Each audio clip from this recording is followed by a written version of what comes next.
Olá, nerds, geeks e afins. Estamos todos aqui, homericamente, no terceiro episódio da segunda temporada da série Expresso do Amanhã. Look, I think you know what your priorities are. Yeah, you want to run it by you to see if I got it?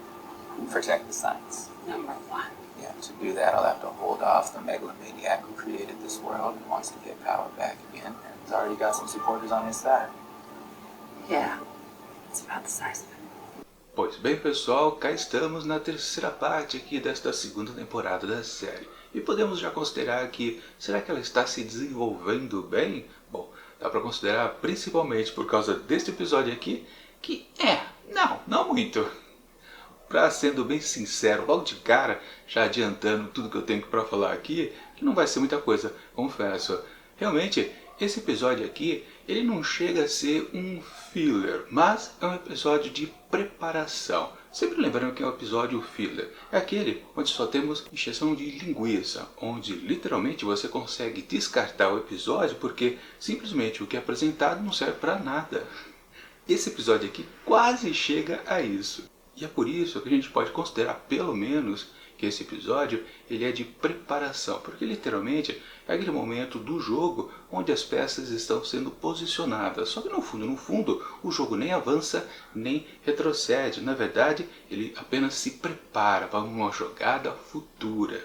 Ou seja, os personagens aqui estão tomando novas posições, mas necessariamente, se você for observar com lupa, nem tem nada de diferente. Pois é, nada foi modificado na vida deles em si. Se bem claro, você pode apontar, não, peraí, por exemplo, a filha da Melanie, ela está completamente diferente. Inclusive, ela tem agora uma relação mais próxima com a mãe. Teve modificação? Sim e não. Na verdade, a gente pode considerar que tudo o que aconteceu nesse episódio, a gente já deduzia que iria acontecer. Porque, vamos combinar, qual é a situação proposta pela série aqui na sua segunda temporada? Mãe descobre que a filha estava viva. Filha tem aquele comportamento de ser um pouco distante, não quer admitir que está com uma saudade brutal. Sim, jogo de cena, mas no fundo a gente sabe, peraí, é óbvio que mãe e filha vão se acertar daqui a pouco, e o daqui a pouco é hoje. Sim, ou seja, a gente já sabia que isso ia acontecer. E quando acontece junto com um monte de coisa que a gente também já sabe que vai acontecer, literalmente é o que a gente chama então de episódio de transição. Ou seja, existem momentos onde todas as tramas elas vão se caminhando para um momento onde elas entram basicamente no mesmo corredor. Aproveitando que nós estamos numa série onde oferece um trem que tem um corredor apertadinho, é isso que aconteceu aqui. As narrativas elas estão caminhando tão paralelo que elas ficam rente. Ou seja, nenhuma delas oferece algum atrativo emocional para nós.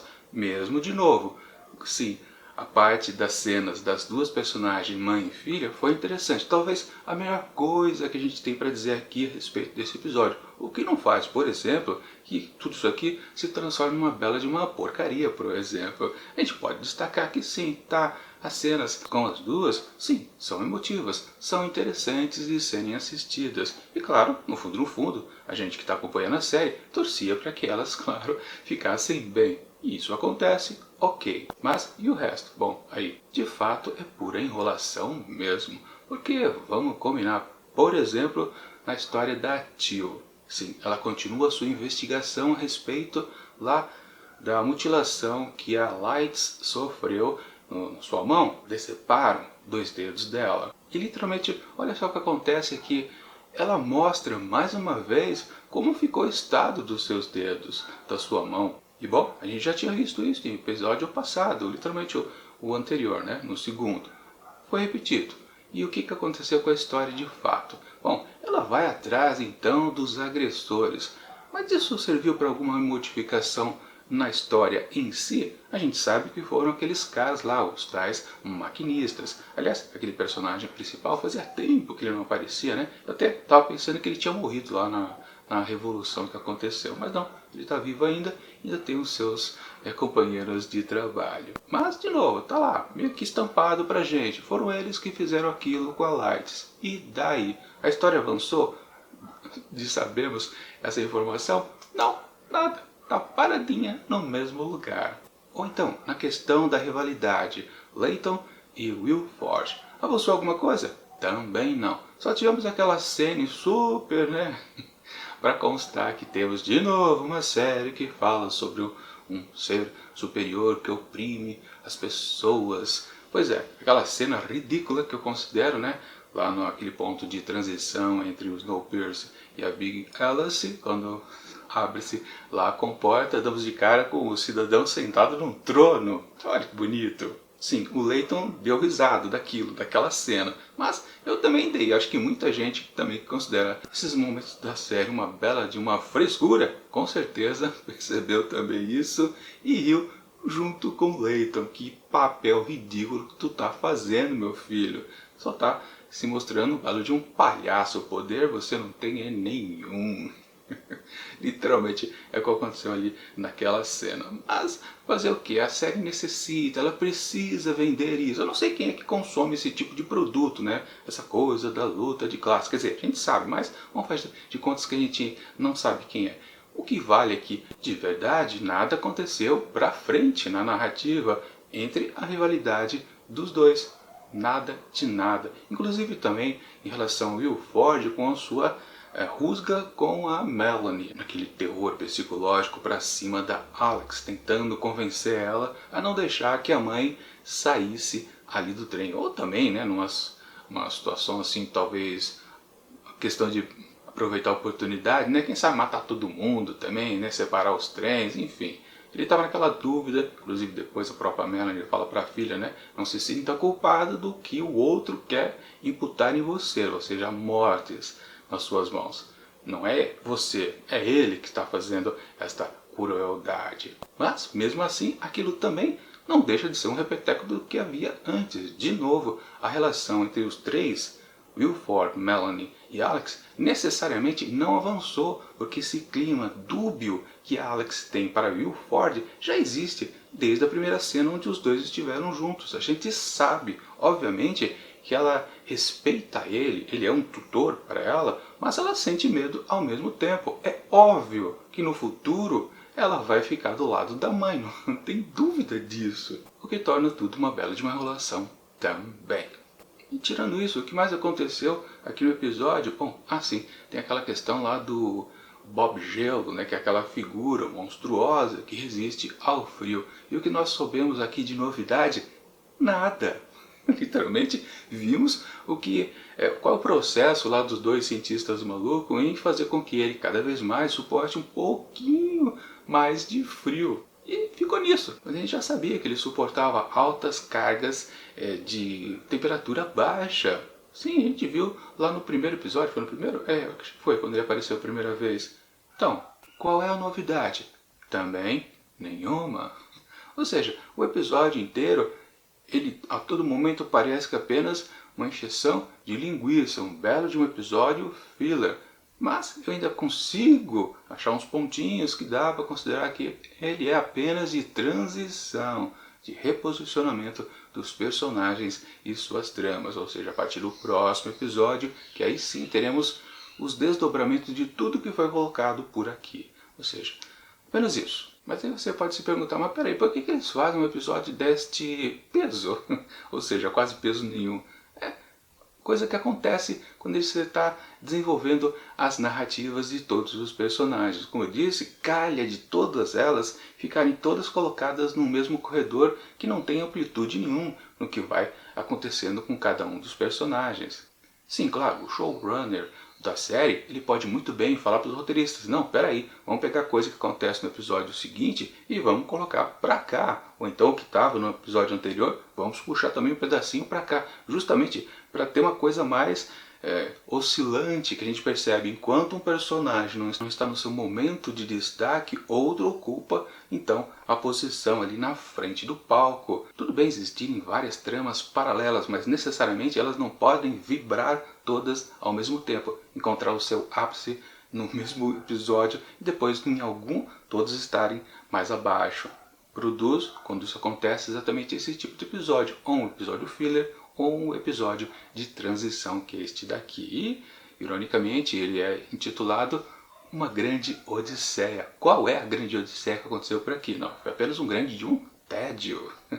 Nada aconteceu por por aqui. Assim, acho que faltou dizer uma coisa a respeito de dois personagens. Primeiro, lá daquela que já é uma personagem misteriosa desde a primeira temporada, eu não entendi exatamente para que ela serve na série, que é a dona lá da boate, do vagão leito. Até hoje eu não sei. A gente tem a noção que ela guarda um grande de um segredo relacionado a tal Will Ford. Mas, necessariamente, ela não explana isso pra ninguém. Ela é sempre aquele personagem enigmático que mais faz parte daquela vertente da série de apresentar bizarrices. Ela é uma figura lá andrógena, que não interessa discutir exatamente o que é o personagem ou a própria atriz, ou atriz, enfim, não sei, não importa. O que vale é que é um personagem que não diz a que veio até hoje. Pois é. E continua, né? Agora está numa fase meio, digamos, de ficar em depressão, se alcoolizando. Pra quê? Não sei. Pô, dá uma dica pelo menos pra gente começar a torcer pelo personagem. Porque na primeira temporada praticamente não serviu pra nada. E sim, o outro personagem que falta destacar aqui é justamente a Josie, que tivemos informação nova. Também não, ela apenas começou a falar, mas o estado dela continua o mesmo. Está lá em cima da cama totalmente desfigurada. E a gente também já sabe que aquele produto que foi usado nas costas da Melanie por causa de um ferimento, resultado de um frio extremo, também vai ser usado, claro que sim, na Josie. Ela vai ficar com o rosto mais bonito. Não tem problema, não precisa se preocupar. Já foi telegrafado pra gente há muito tempo. É só questão de tempo. Eles vão enrolar, claro, mais 2, 3 episódios, mas ela vai ficar mais ou menos ok e vai revidar com certeza depois, claro, a agressão que ela sofreu da Melanie. Assim, tem mais outro personagem a se destacar.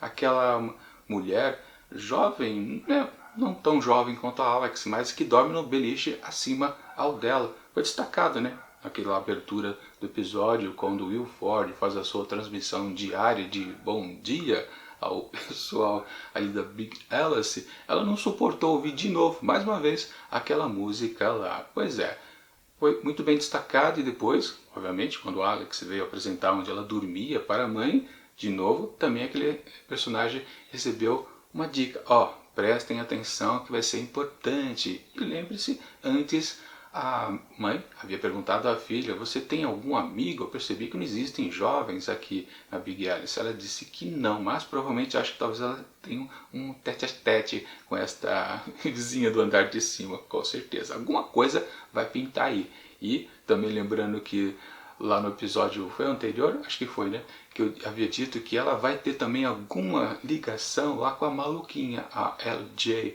aquela ricaça adolescente, barra sem causa, que foi uma grande de uma bola fora lá da primeira temporada, com certeza. E eu tenho certeza que as duas vão se unir e vai sobrar para Melanie, quer dizer, vai sobrar para a filha da Melanie. Algum grande esquema para se derrotar o Ford vai dar em nada, justamente porque LJ vai conhecer a Alex e provavelmente esta figura ali do andar de cima vai dançar, que vai acontecer aí futuramente. São literalmente as minhas apostas para o futuro, porque basicamente também nesse tipo de episódio a única coisa que a gente pode fazer, porque já que divertir não dá, né, porque não tem novos elementos, é ficar fazendo conjecturas. Eu acho que tal coisa vai acontecer.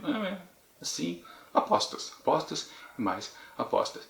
Enfim, para esse terceiro episódio aqui, que não foi para lugar nenhum, assim, deixa eu só dizer uma coisa antes de terminar, né? Eu pensava que a Melanie, ela ia sair do trem, ia pegar lá o tal trenozinho e chegar até pelo menos lá na porta da estação. Aí sim tem um grande suspense. Mas não, eles resolveram encerrar o episódio de uma maneira bem fria.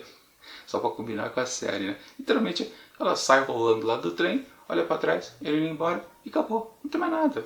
E lembrando, esse é o episódio mais curto até agora dessa temporada. Pode ser até que a cena seguinte, aquilo, dela ter saído do trem, estava filmada, era desse episódio, mas eles deixaram para o próximo. A gente descobre, claro, quando a gente assistir a semana que vem a continuação aqui dessa temporada de Expresso do Amanhã. Mas enfim, para esse terceiro episódio, então, eu atribuo apenas 3 asteriscos.